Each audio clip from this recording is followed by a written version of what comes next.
नमस्कार, मैं हूं मोहित चौधरी और आप सभी का स्वागत है इस बुलेटिन में। उन तमाम खबरों का रुख करते हैं जो आपके लिए हैं जरूरी।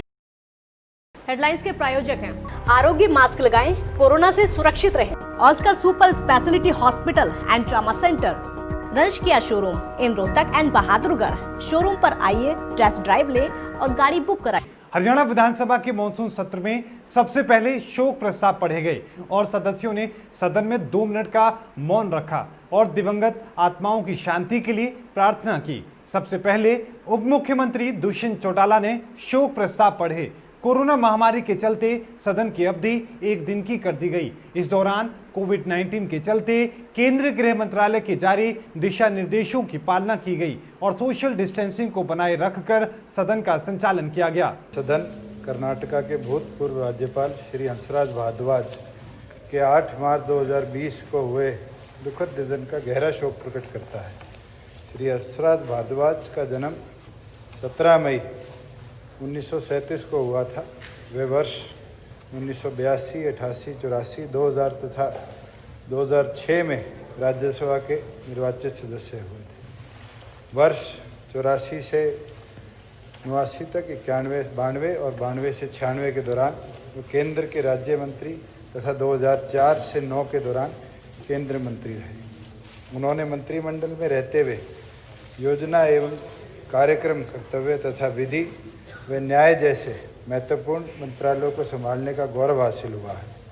वर्ष 2009 से 14 तक कर्नाटका तथा 12 से 13 तक केरल के राज्यपाल के पद पर सुशोभित किया है। उन्होंने कानून पर कई पुस्तकें भी लिखी हैं। उनके निधन से देश का एक अनुभवी कानूनविद व कुशल प्रशासक की सेवाओं से वंचित हो गया है। ये सदन दिवंगत को शोक प्रकट कर उनके परिवार के सदस्यों के प्रति अपनी हार्दिक संवेदना प्रकट करते हैं। सदन में गृह मंत्री अनिल विज ने कहा कि कोरोना के कारण विपरीत हालात में सत्र हो रहा है। विधायकों को अनेक मुद्दे उठाने होते हैं, लेकिन कोरोना से मुख्यमंत्री, स्पीकर समेत 9 विधायक ग्रसित हैं, इसलिए एडवाइजरी कमेटी का फैसला माना जाना चाहिए। कांग्रेस विधायकों की शोर शराबा करने पर विज ने कहा कि पहले ये कह दो कि भूपेंद्र हुड्डा को कि वो अपना नेता नहीं मानते। कांग्रेसी विधायक इसके बावजूद भी शांत नहीं हुए। डिप्टी स्पीकर ने बीच में हस्तक्षेप किया और कांग्रेस विधायक नाराजगी जताते रहे। इस दौरान विज ने दिवंगत आत्माओं को श्रद्धांजलि दी और कोरोना योद्धाओं का मनोबल बढ़ाने की कोशिश की। क्योंकि सदन में अनेकों मुद्दे उठाने का मौका मिलता है, परंतु ये सदन जिन हालात में हो रहा है, जिस प्रकार से कोरोना बीमारी चारों तरफ अपने पैर फैला रही है, हमारे भी मुख्यमंत्री जी सहित 9 विधायक कोरोना से ग्रसित हैं। ये तो अच्छा हुआ कि हमने सदन में प्रवेश करने से पहले अध्यक्ष महोदय के आदेश से सबके टेस्ट कराए, नहीं तो अगर वो 9 सदस्य भी हमारे बीच में बैठे होते तो उससे बाकियों के भी संक्रमित होने की बहुत बड़ी संभावना थी। मॉनसून सत्र के दौरान कांग्रेस विधायक ने जमकर हंगामा किया और सरकार पर घोटाले के आरोप लगाए, तो वहीं विधायक मॉनसून सत्र में 1 दिन का ही करने पर नाराज दिखाई दे रहे हैं। इस दौरान नेता प्रतिपक्ष भूपेंद्र सिंह हुड्डा ने कहा कि मुख्यमंत्री मनोहर लाल समेत हमारे कई साथी और अनेक कर्मचारी भी कोरोना की चपेट में आ चुके हैं। सदन में कई मुद्दों पर चर्चा नहीं हो सकती। भ्रष्टाचार समेत अनेक मुद्दे थे, उन पर भी बहस नहीं हो पाएगी। हुड्डा ने कहा कि जरूरी बिल और संशोधन विधेयक ही सदन पटल पर रखे जाएं। सारे ऐसा है, मुख्यमंत्री भी नहीं है, स्पीकर भी नहीं है, हमारे बहुत सारे सदस्य को संक्रमण हुआ है, बहुत सारे अधिकारी भी नहीं है, लेकिन बहुत इंपॉर्टेंट विषय हैं जिनका हमने एडजॉर्नमेंट मोशन भी दे रखे हैं, कॉल अटेंशन भी दे रखे हैं, प्रस्ताव भी दे रखे हैं। आप और जो एक से एक जो घोटाले हुए उनके बारे में भी चर्चा की दे रखे हैं आपको।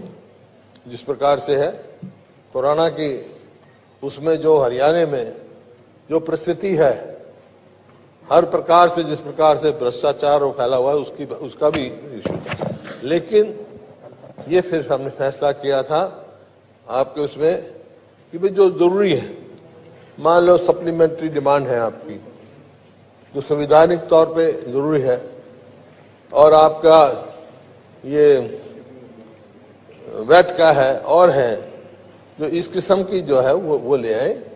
और जो बिल है, एक दो बिल जो कोर्ट में, जैसा विज साहब ने कहा था कि कोर्ट में जवाब देना है उसका, उन बिलों को लेके आए। मानसून सत्र में इनेलो विधायक अभय सिंह चौटाला ने भी सरकार पर जोरदार हमला बोला। चौटाला ने इस दौरान कई सवाल सरकार पर दागे।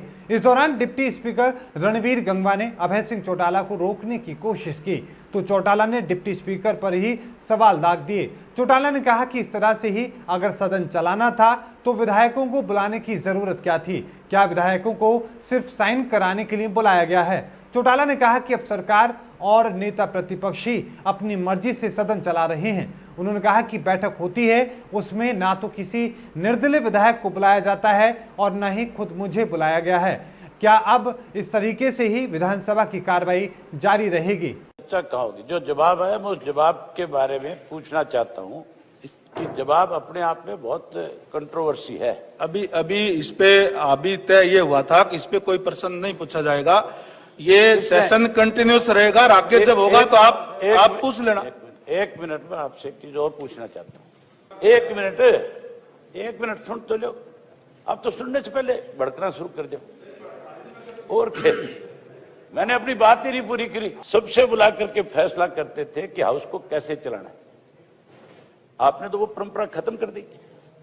अब तो केवल एक अपोजिशन लीडर जाता है और बाकी सत्ता में बैठे लोग हैं।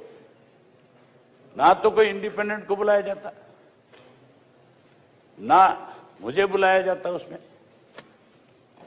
आपने ये कहा कि भी आप दोनों ने फैसला कर लिया कि हम हाउस को इस तरह से चलाएंगे। ये जो इंडिपेंडेंट बैठे हैं, जो भी पीछे बैठे चिल्ला रहे थे, कह रहे थे हमारी बात सुनी जाए, इनका फिर कोई महत्व नहीं है इस हाउस के अंदर। तो वहीं सदन के शुरू होने से पहले बिजनेस एडवाइजरी कमेटी की बैठक हुई। इसमें डिप्टी सीएम दुष्यंत चौटाला और डिप्टी स्पीकर गृह मंत्री अनिल विज, शिक्षा मंत्री कंवरपाल गुर्जर और नेता प्रतिपक्ष भूपेंद्र सिंह हुड्डा भी मौजूद रहे।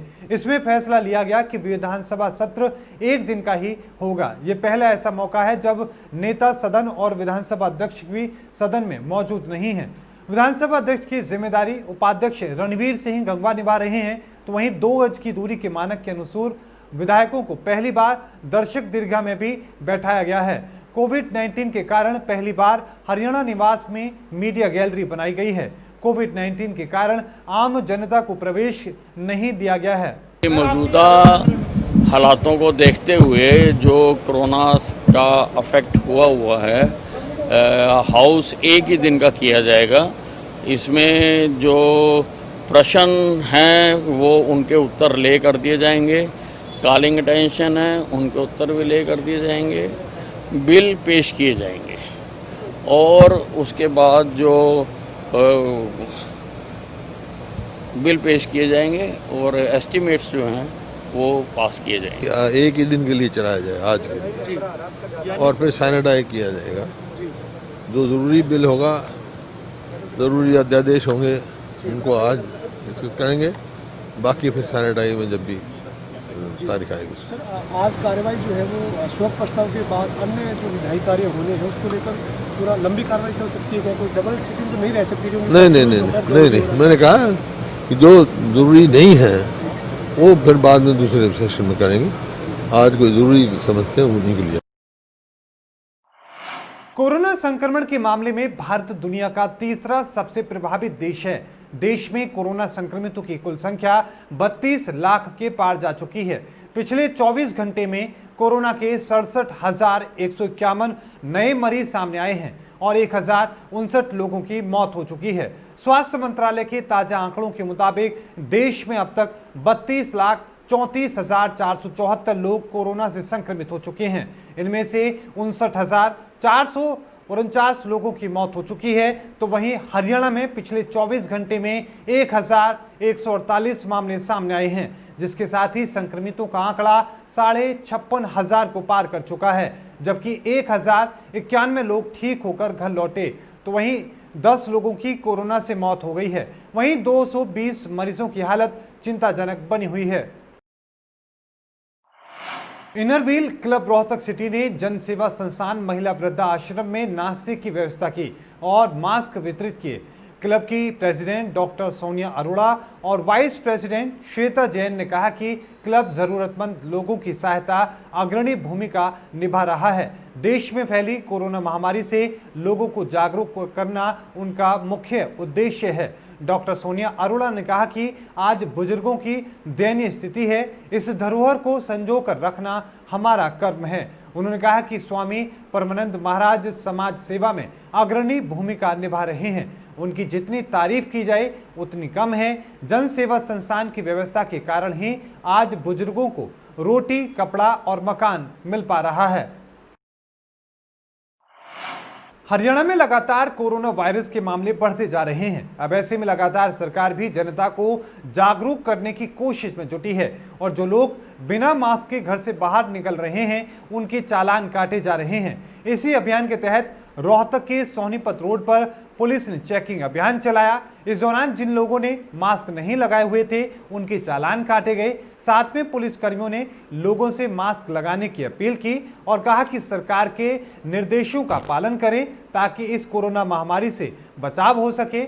इस कोरोना महामारी में जरूरी काम से ही घर से बाहर निकलें। इस दौरान आपको बता दें कि पुलिस कर्मियों ने कहा कि मोटरसाइकिल और तमाम गाड़ियों के अपने कागजात अपनी गाड़ी में रखें। ये है जैसे कोई भाई मास्क नहीं लगा रहा, मास्क लगाते हैं उनको समझाते हैं भाई मास्क लगाओ, बीमारी फैलती है।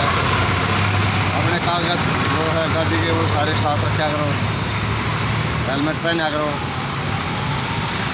कोई मजबूरी है जैसे हैंडीकैप है या बीमार है, कोई गलती में किसी को बीमार को साथ ले लेंगे तो कोई रिक्वेस्ट कर देता है, उसका थोड़ा बहुत ध्यान भी रखते हैं। ठीक है जी। कोविड-19 का मोटिव क्या हुआ है? कोविड-19 का ये इसमें ये है भाई मास्क ज़्यादा से ज़्यादा लगाओ और सावधानी बरतो, दूसरे डिस्टेंसिंग रखो।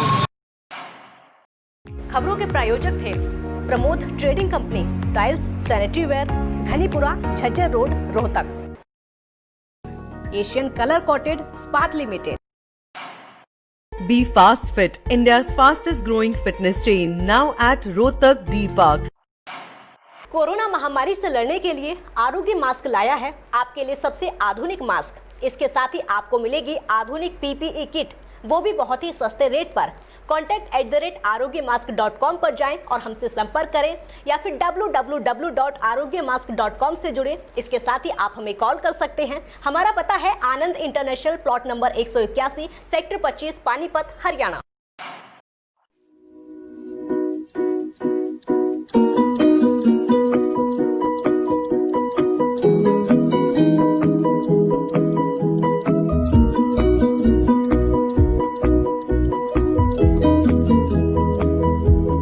मेडिफिल इंटरनेशनल, 7 शीतल कॉम्प्लेक्स, सुभाष नगर, रोहतक।